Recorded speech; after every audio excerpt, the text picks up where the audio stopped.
Again start करने जा रहे हैं हम, जो हमने इसका फर्स्ट टॉपिक कंप्लीट कर लिया था।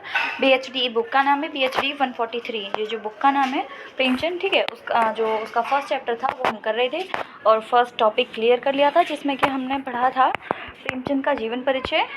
हाँ यही तो था, प्रेमचंद का जीवन परिचय। ये हम कंप्लीट कर चुके हैं सारा। उसके बाद हम दूसरे टॉपिक पर हम आज बात करेंगे उपन्यासकार प्रेमचंद, ठीक है।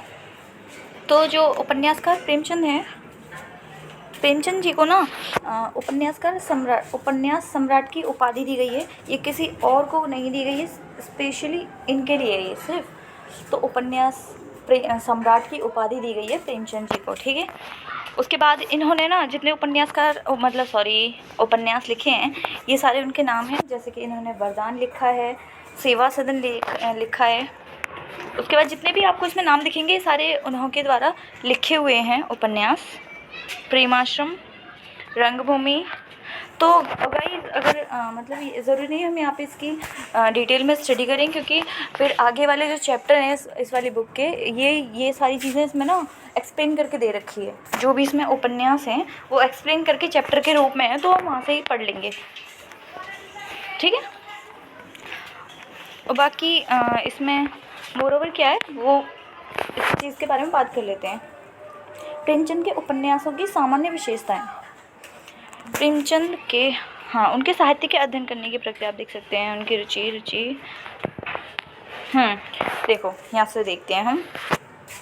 जो सेवा सदन है ना, उसमें सेवा सदन में दहेज और उससे उत्पन्न सामाजिक समस्याएं हैं, और प्रेमाश्रम में किसानों के शोषण की समस्याएं। मतलब आपको ये पता चल जाएगा कि इस वाली स्टोरी में मतलब कि मोरवन का उद्देश्य क्या है कहने का, वो चीज़ें हैं। और जो गोदान है, इसमें ऋण समस्याएं हैं, और कर्मभूमि में लगान और अछूतों के मंदिर प्रवेश की समस्याएं का वर्णन किया गया है। निर्मला में अनमेल वाह की समस्या है। इस तरह उनके उपन्यासों में एक से अधिक समस्याओं का चित्रण किया गया है, इसीलिए उनकी रुचि पात्रों के निर्माण में नहीं रहती और इन समस्याओं के उद्घाटन में रहती है। मतलब वो किसी समस्या को, मतलब जो भी वो लिखते हैं उसके पीछे जो समाज में जो चीज़ें चल रही होती हैं वो उनको शो करना चाहते हैं। यही बात है। प्रेमचंद दरअसल अपने उपन्यासों के द्वारा जन शिक्षण का कार्य करते हैं। उस युग में भारत में अखबार और पत्रिका बहुत अविकसित अवस्था में थी। लोग शिक्षित हो रहे थे, परंतु उनके ज्ञान पिपासा को शांत करने वाली सामग्री बाजार में उपलब्ध नहीं थी। तो मतलब उस टाइम क्या था, लोग पढ़े लिखे थे पर बहुत कम मात्रा में थे, और उस टाइम इन्होंने इतनी सारी पत्रिकाएं लेखन कार्य किया जिससे लोगों को प्रोत्साहन मिला, तो इनको लोगों का शिक्षक भी कहा गया, ठीक है। ये सारी वही है। उसके बाद हम आते हैं कहानीकार प्रेमचंद। इसमें इनों की जो कहानी वगैरह है उनके बारे में डिटेल से चर्चा की गई होगी। मतलब कि जैसे आपको पता ही है, पहले उनका नवाब राय नाम था, और जो कि उन्होंने फिर चेंज करके प्रेमचंद रख लिया था। सबसे पहले उन्होंने जो देशभक्त के ऊपर वो इनकी पुस्तक लिखी थी, वो आपको सारी बातें पता ही है, मैं पिछले वीडियोस में बता चुकी हूँ। देखो सोचे वतन की जो फर्स्ट कहानी थी ना, वो मतलब इनकी पहली कहानी तो दुनिया का अनमोल रत्न थी, 1907 में प्रकाशित हुई थी, ठीक है। पर जो देश प्रेम के ऊपर थी वो इनकी ये वाला संग्रह था, सोजे वतन। तो इनके लिए इनको डांट पड़ी थी और कुछ इनसे बोला गया था, तो इसीलिए इन्होंने ये नाम चेंज किया। उस टाइम इनका नवाब राय नाम था, तो ये नाम चेंज करके इन्होंने प्रेमचंद नाम लिखा। जब इसे साहित्य में ये प्रेमचंद के नाम से जाने जाते हैं। इन्होंने उद्देश्यपरक कहानियाँ लिखी, मतलब कि जो इनकी जो भी कहानी है उनके पीछे एक उद्देश्य अवश्य होता है।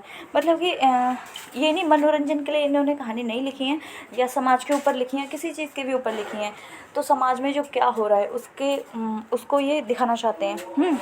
ये सारी चीज़ें इसमें पता चलती हैं। मनोरंजन के लिए नहीं थी। कहानी को प्रेमचंद कई बार गल्प या आख्यायिका भी कहते हैं। देखो कहानी को ये बोल देते हैं गल्प या आख्यायिका। ये हो गया हमारा, यही सब है। और जो इनकी कहानियाँ हैं उनके नाम दिए हुए हैं इसमें, नमक का दारोगा, कानूनी कुमार, ये जितने भी नाम दिए हुए हैं ये सारी इनकी कहानियाँ हैं, ठीक है। इस तरह कहानीकार प्रेमचंद बनते हैं और कहानी के किस्सों का अंत होते होते उपदेश ना सही संदेश जरूर होता है। मतलब जो इनकी कहानी है जो भी है या ये तो मतलब या उपदेश देना चाहते हैं उस कहानी के ज़रिए, या संदेश जरूर देते हैं। मतलब कुछ ना कुछ उनकी कहानी में होता है, उनका उद्देश्य बताना। मतलब कि कहने का तात्पर्य ये है कि जो इनकी कहानी होती है वो सिर्फ मनोरंजन के लिए नहीं होती है, उसके पीछे एक उद्देश्य होता है। प्रेमचंद की गिनती उन विशिष्ट लेखकों में की जाती है जिन्होंने जीवन भर नियमित लेखन किया। ये भी ऐसे ही थे, इन्होंने जीवन भर लेखन कार्य किया था।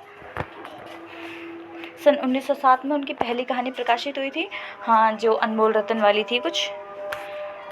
इसके बाद ये उन्हीं के बारे में बताया गया है। उनकी लेखन और शैली लगातार विकसित होती रही। उनकी कहानियाँ सृष्टि के सोपान की तरह अग्रसर होती रही। अपनी अगली कहानी ठीक है, इस अंतर के कारण उन्हें स्वायत्त सुखाए रचनाएं कहानियों के द्वारा समाज में जागृति फैलाना चाहते थे। ओके, ये सारी बातें आपको पता है, आप लिख सकते हो, उसमें कोई बड़ी बात नहीं है। उसके बाद आते हैं हम नाटककार प्रेमचंद। मतलब कि उन्होंने नाटक जो मतलब लिखे हैं, करे हैं, वो किस टाइप के थे, ठीक है। प्रेमचंद कथाकार थे, वे उपन्यास और कहानियाँ लिखा करते थे, लेकिन उनकी रुचि नाटक की तरफ भी होती चली गई। इसका कारण शायद जयशंकर प्रसाद का लेखन रहा होगा। इनके जो उन्होंने 3 नाटकों की रचना करी थी, ठीक है। ये है एक संग्राम, करबला, प्रेम की वेदी। अगर आपको इन सब मतलब कि ये सारे जो ये इसमें नाटक दिए हुए हैं ना, ये भी एक्सप्लेन करके जो आगे चैप्टर आएंगे उसमें इन सबको भी एक्सप्लेन कर रखा है, तो चिंता करने की कोई बात नहीं है। ये सारी चीज़ें आपको आराम से डीपली पता लग जानी है, ठीक है। ये इनके आप नाम याद कर सकते हैं अगर आपको करना है तो। संग्राम, करबला, प्रेम की वेदी। हालांकि प्रेमचंद के आलोचकों का विचार था उनके नाटक। ओके इनके नाटक और जो प्रेमचंद जी थे ना, इन्होंने नाटकों का अनुवाद भी किया था, जिसमें हड़ताल, चांदी की डिब्बिया और न्याय। गोल्सवर्दी को सन 1932 में साहित्य का नोबेल पुरस्कार प्रदान किया गया। उनके इन नाटकों का प्रेमचंद ने अनुवाद किया, ठीक है। ये हो गया हमारा।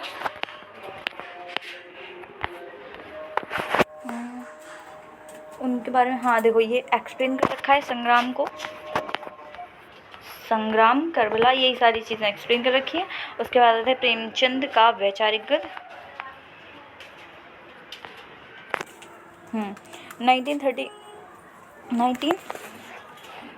1903 में उर्दू पत्रिका ज़माना में प्रकाशित हुई। इसी के आसपास उनका पहला उपन्यास भी प्रकाशित हुआ। उनका अंतिम वैचारिक निबंध महाजनी सभ्यता है। उनका अंतिम वैचारिक निबंध, जो देखो वैचारिक गद्य या जो भी चीज़ होती है, वैचार मतलब कि किसी इंसान के उसके पर्सनली विचार, ठीक है। तो वैचारिक निबंध जो था उनका अंतिम, वो था महाजनी सभ्यता।